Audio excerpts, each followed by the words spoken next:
రంగనాయక సాగర్ పక్కనే ఉన్న బెల్లంకొండ చెరువులోకి సాగునీరు విడుదల చేయాలని బీఆర్ఎస్ పార్టీ రాష్ట్ర నాయకులు శ్రీనివాస్ మండిపడ్డారు. సిద్దిపేట జిల్లా చిన్నకూరు మండల కేంద్రంలోని మీడియా సమావేశంలో మాట్లాడారు. ఉన్న నీళ్లు లేవని మండిపడ్డారు. రైతులకు సాగునీరు అందించాలని డిమాండ్ చేశారు. రైతులకు సాగునీరు అందక వరి పంటలు ఎండిపోతున్నాయని మండిపడ్డారు. ప్రభుత్వం అధికారులు స్పందించి సాగునీరు విడుదల చేయాలని డిమాండ్ చేశారు. బీఆర్ఎస్ ప్రభుత్వ హయాంలో గత 3 సంవత్సరాల నుంచి సాగునీటికి ఇబ్బందులు లేవన్నారు.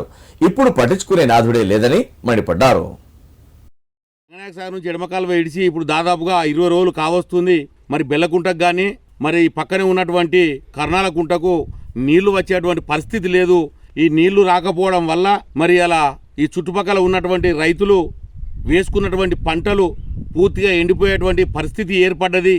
ఇప్పుడున్నటువంటి మంత్రులు ఎక్కడుంటారో తెలియదు, ఏమైతుందో తెలియదు, ఏ మంత్రిని అడగ ఏ మంత్రి దగ్గర తెలియదు, ఎవరి దగ్గర పోవాలన్నా తెలియనటువంటి పరిస్థితి ఏర్పడ్డది. కాబట్టి మరి దీని మీద తక్షణమే చర్యలు చేపట్టి మరి దీనికి నీళ్లు వచ్చే విధంగా బెల్లకుంటకు కానీ కర్రలకుంటకు కానీ త్వరగా నీళ్లు వచ్చే విధంగా మరి చూడాలని చెప్పి ఈ సందర్భంగా నేను ప్రభుత్వాన్ని డిమాండ్ చేస్తా ఉన్నా.